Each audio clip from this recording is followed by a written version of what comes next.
Ladies and gentlemen, welcome to the CX Goalkeeper podcast. Your host, Greg, will have smart discussions with friends, experts, and thought leaders on customer experience, transformation, and leadership. Please follow this podcast on your preferred platform. I am sure you will enjoy the next episode with the guest I selected for you. Ladies and gentlemen, today it's really a special day because I have the big opportunity to chat together with Joy Coleman. Hi Joy, how are you? Hi Greg, it's my honor. Such a pleasure today to get to connect with you as well. Thanks so much for inviting me on the show.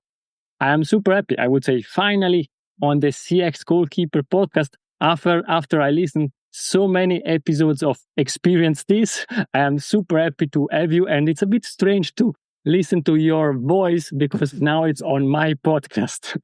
I love it. I love it. No, well, it's thank you for listening to the show, and again, thank you for having me on the show, and thanks to everybody who's listening in as well. I hope you enjoy the conversation as much as I'm sure I'm going to enjoy it with Greg.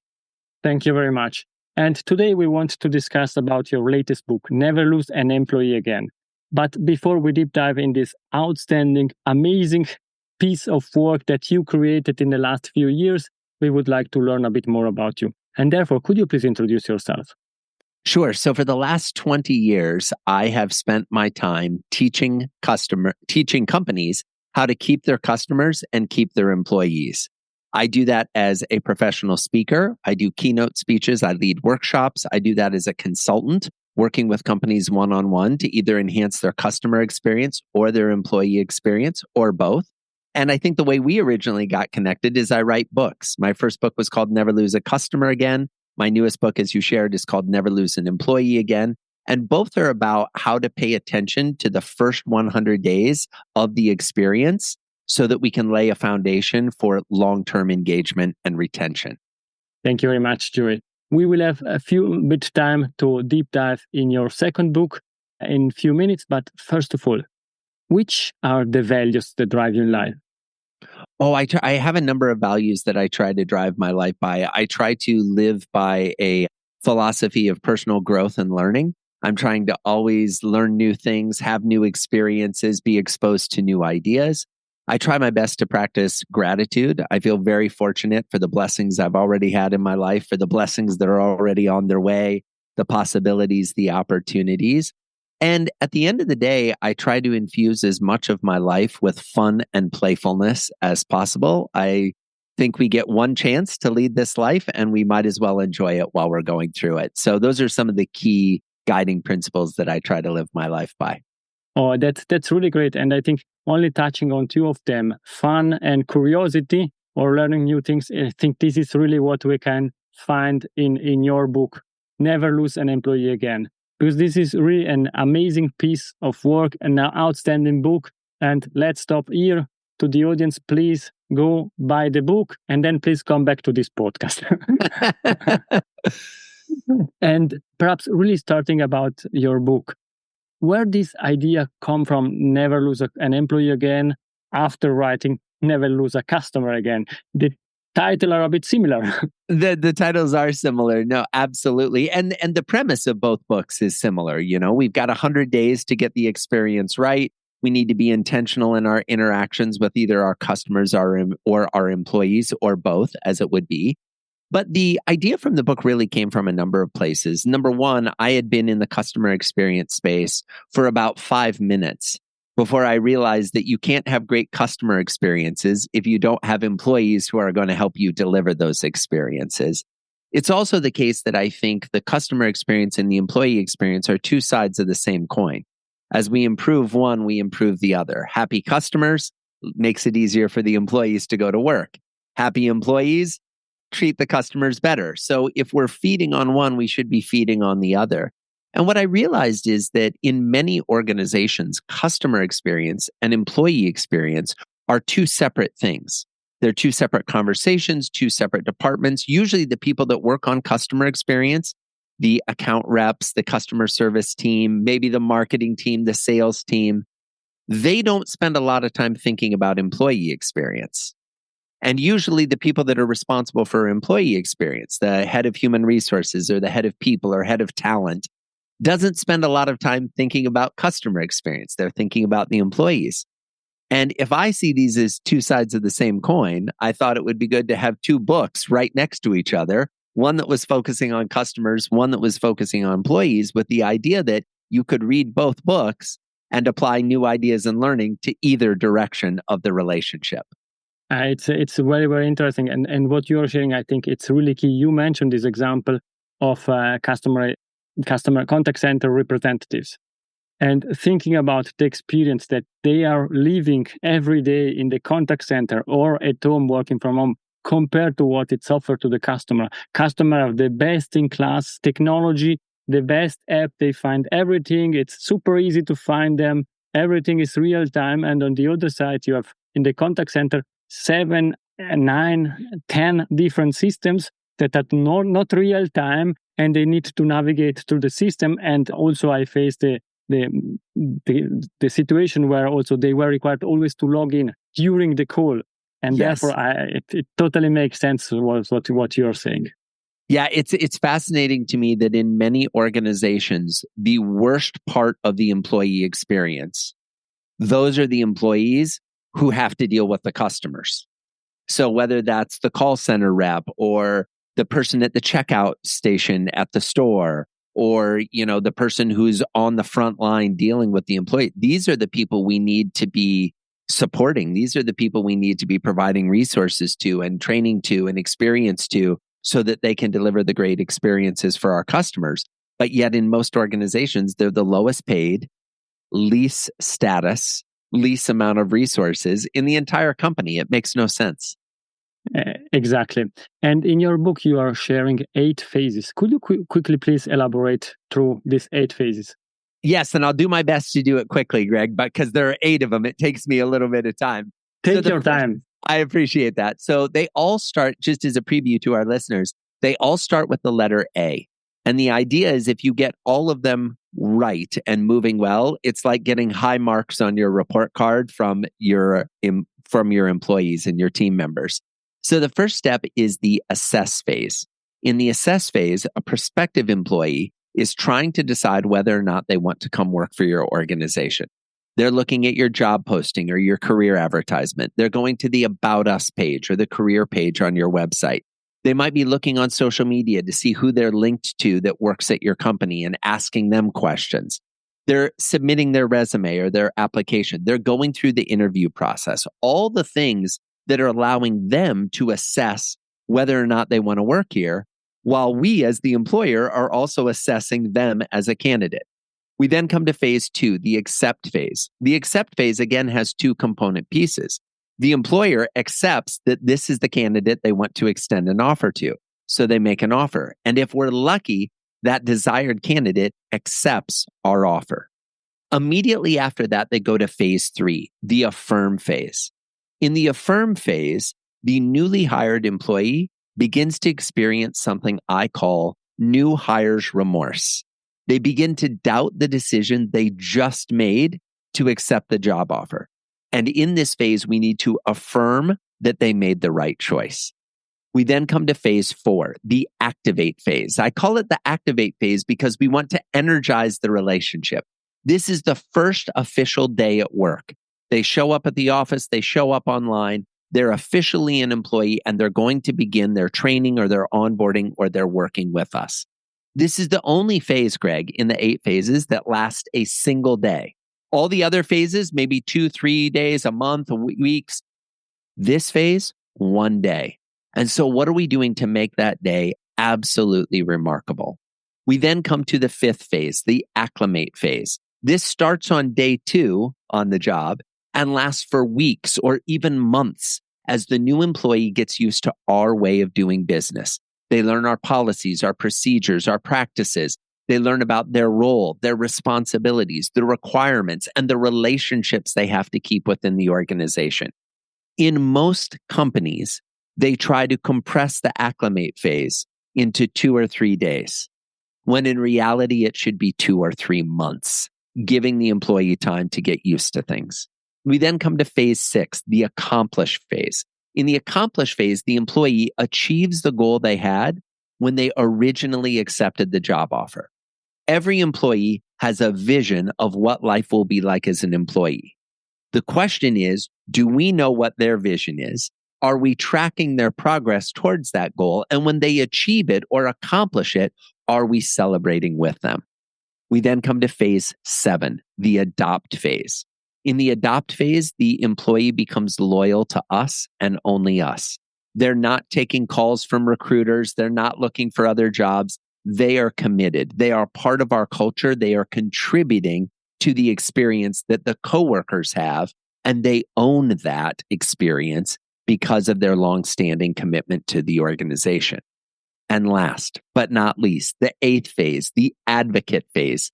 This is when an employee becomes a raving fan, singing our praises far and wide. They're writing reviews online about what a great place it is to work.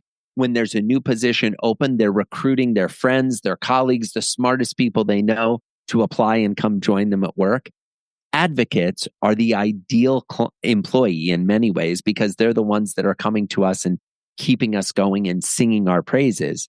But the problem is so many companies try to take someone from the assess phase to the advocate phase in 3 or 4 days, when it's certainly going to take several months, if not even years, to have that happen.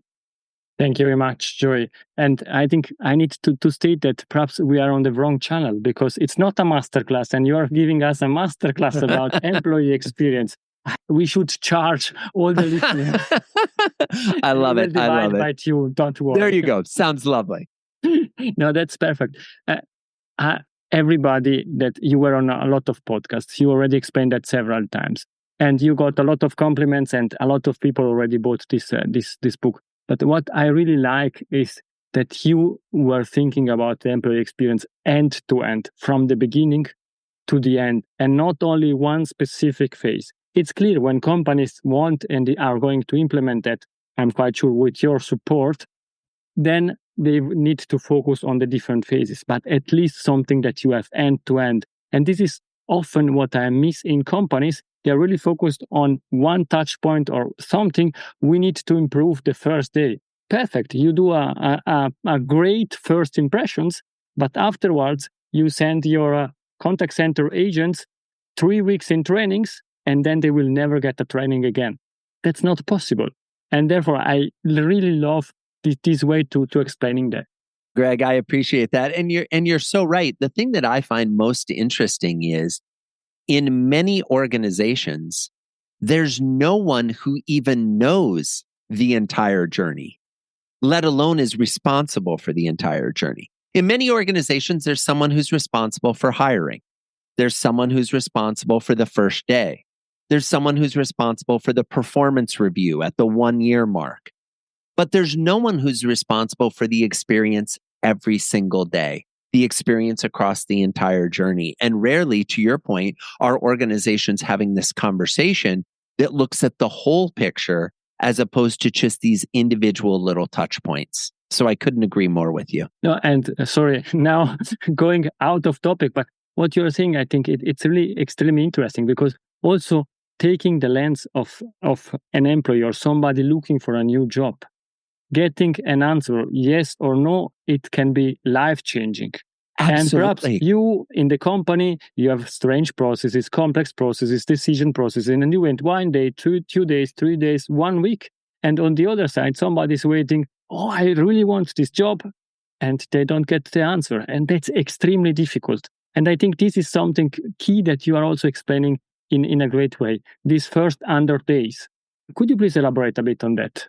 Yes, well, 2 thoughts, Greg. Number 1, you are so right. That gap between when we do the interview and when we find out whether we got the job or not, for every day that we don't reach out to the prospective employee and let them know whether they made it, whether they're getting the offer, 2 challenging things happen. Number 1, their excitement about the position declines. It decreases because they're not sure. Number 2, their uncertainty increases. And when we have someone who has fear and doubt and uncertainty, these are not traits that most humans like. So they begin to associate these negative emotions with our company. And even if we do make an offer, 2 weeks from now and they accept that offer and they start 2 weeks later, now we've had a month of doubt, a month of uncertainty. And we show up for the first day and we're thinking they should be excited. It's the new chapter, the first day in their life. And they're thinking, I really don't think I made a good choice. I'm not sure what it's going to be like here. So you're right. There's a huge challenge as it relates to the timeliness of how we reply. The other thing I will say is our process of how we treat our employees, how we communicate with them, the timeliness of our responses, how much we tell them and inform them, sends a clear message from the beginning of the relationship what the rest of the relationship is going to be like.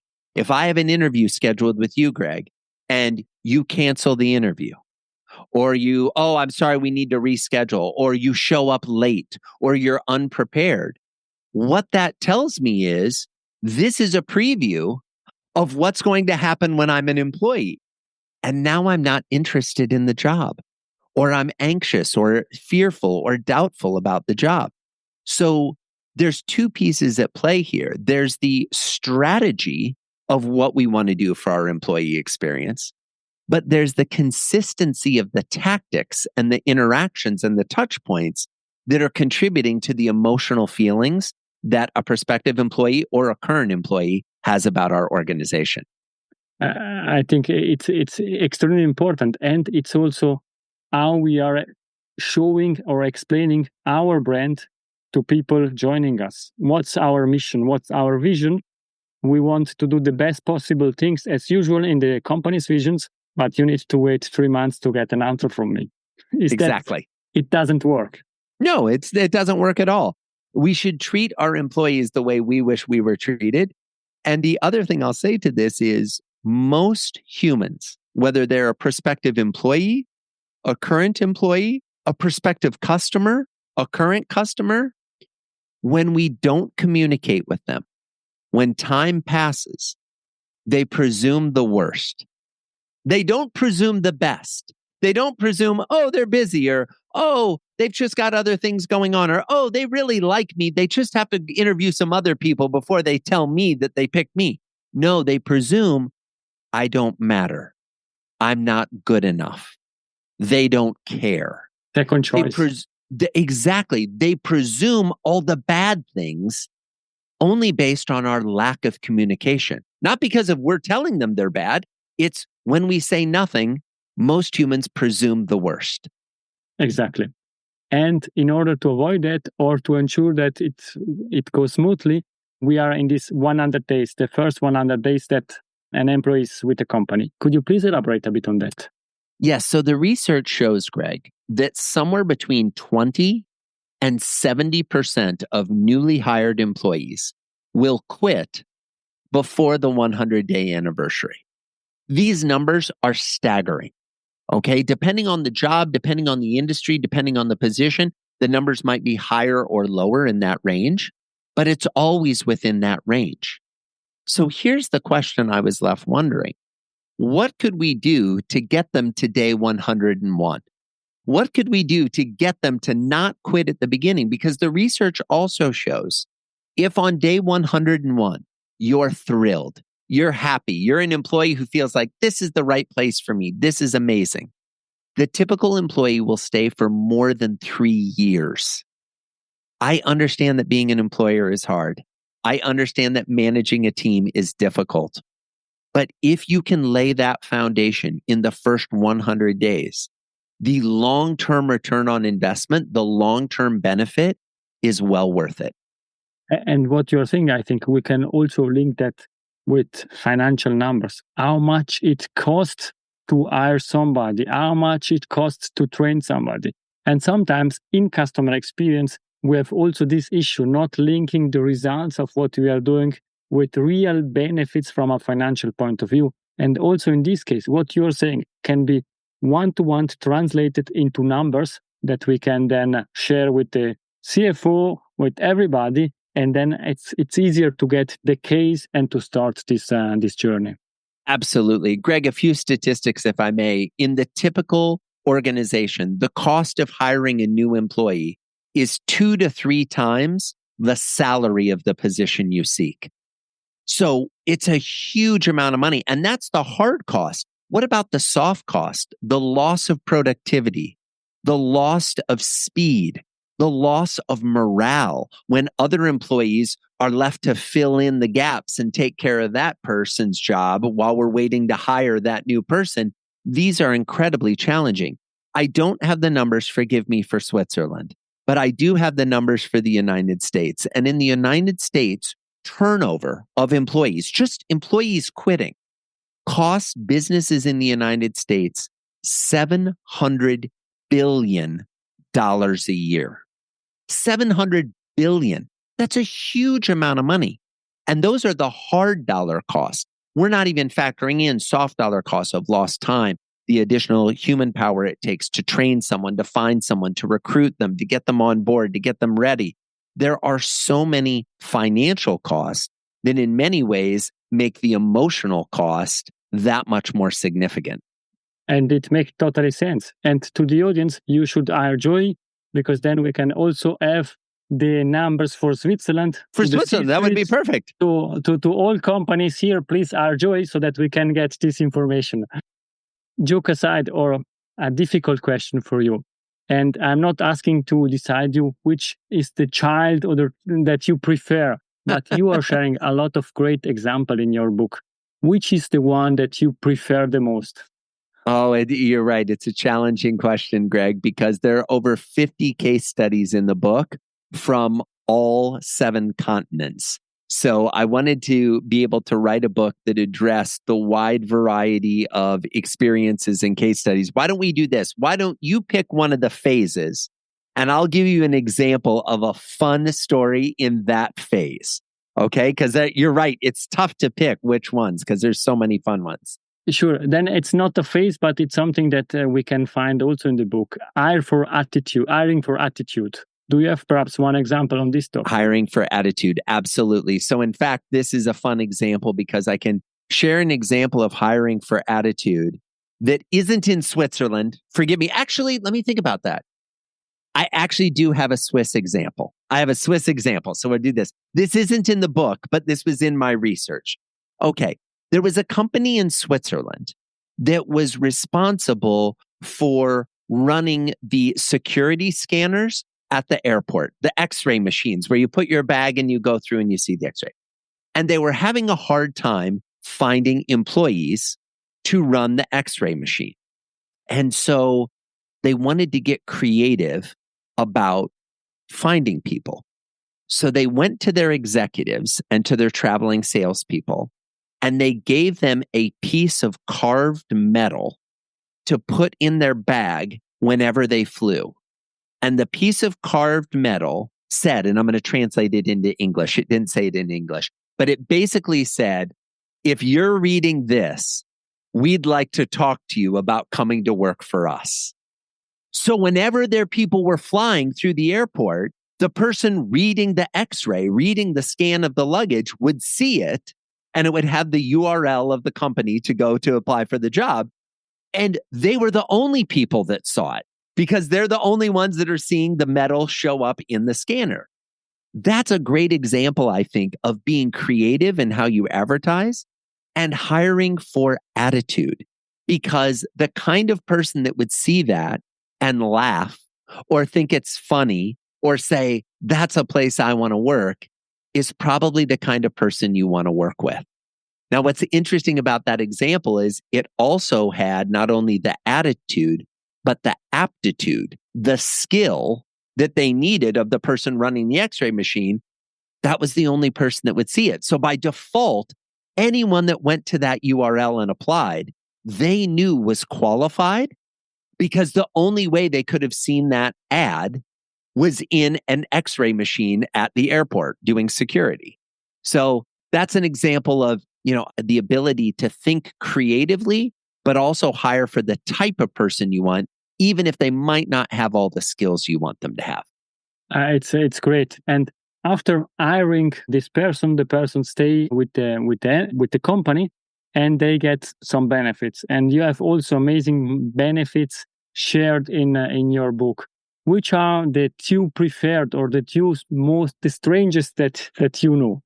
Oh, and I'm so excited about this question, Greg, because one of the things that was most enjoyable to me was to talk with these 50 companies and more about the interesting benefits that they offered their employees. I'll tell you about two. That one that I think is something that every business on the planet should consider.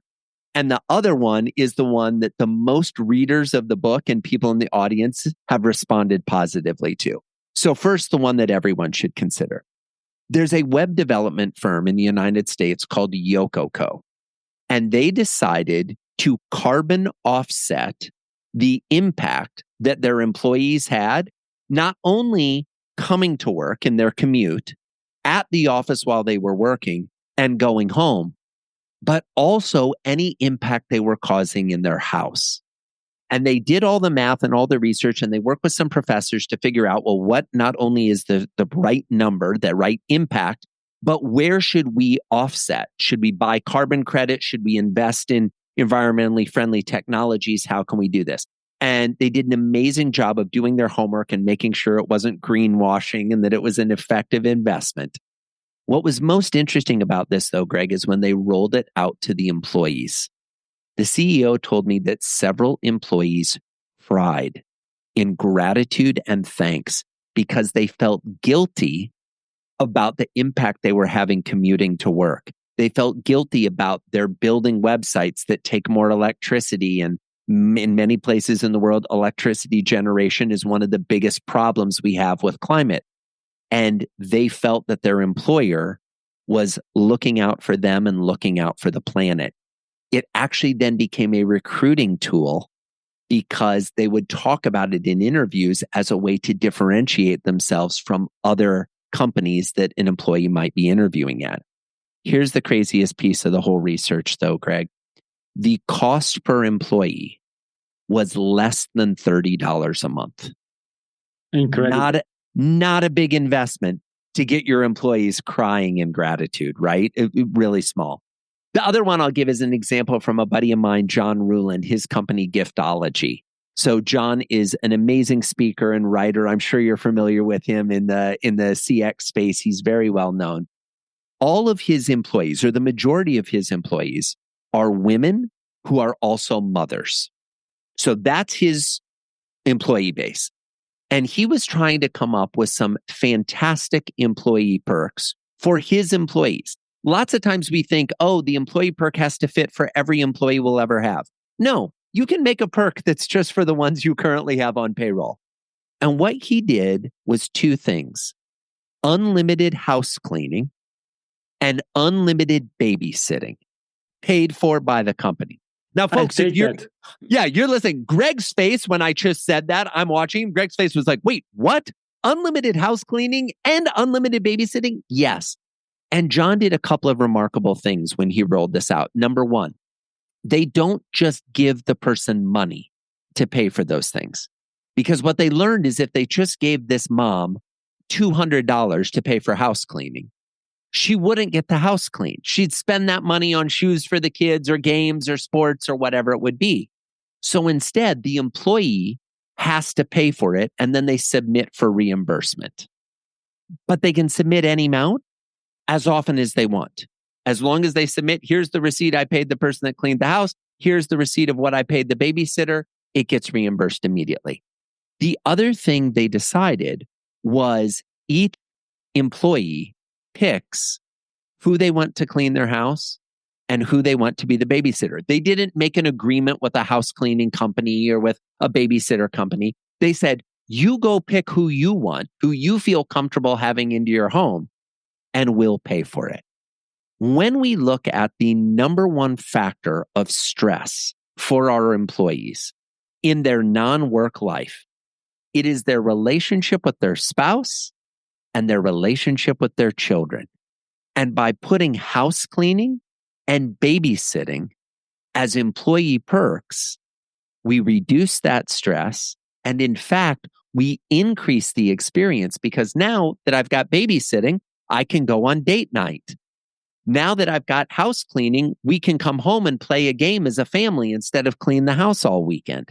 So it changed the experience his people were having outside of work, which made them more productive, more focused, and more engaged when they were at work. This is an incredible example to conclude this game, but in the extra time, we still have a few minutes and a few questions for you. What is the key leadership lesson you have learned throughout your career that you want to share with us? Oh, I've had the pleasure of learning so many lessons, Greg, and continue to learn lessons every day. I would say this, one that is really important is to recognize that the people you are leading are people. They are human. And wherever possible, we want to try to connect personally and emotionally with them. And whenever we do that, it deepens the relationship and it increases the likelihood that we're able to achieve our business goals or our operational goals, because now we're dealing with people human to human instead of boss to employee or owner to coworker or whatever it may be. Thank you. In 10 years from now, we are back on the CX Goalkeeper podcast. What we're discussing about? I think we're still talking about employee experience. I think we're still talking about customer experience. And I think globally, those experiences have gotten better. The expectations that customers have are only going to increase. And if we're still having this conversation and we're still talking about companies that are around, they will have increased to match those expectations.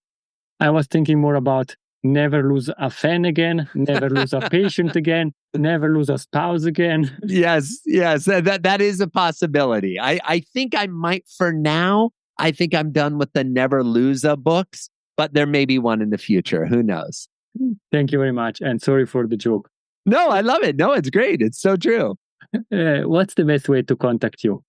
The best way to explore my books is wherever you like to get books. So if you like reading a hardcover book, I have a hardcover book. If you like an ebook on your Kindle or your Nook, it's available as an ebook. If you've liked the sound of my voice in this podcast, I read the audiobook so you can listen to the book.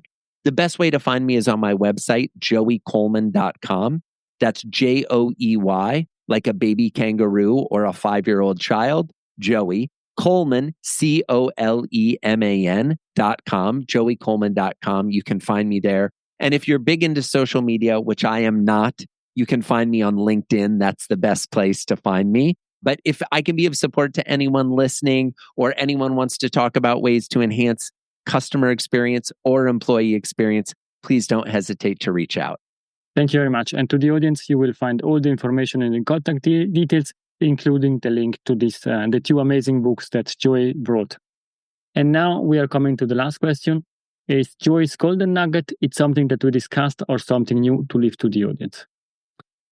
A golden nugget, I would say, because I know a lot of the folks that listen to this show are leaders. They're CEOs, they're founders, they're business owners, they're folks but then there's also folks that are managers and maybe they're leading their house or leading their team.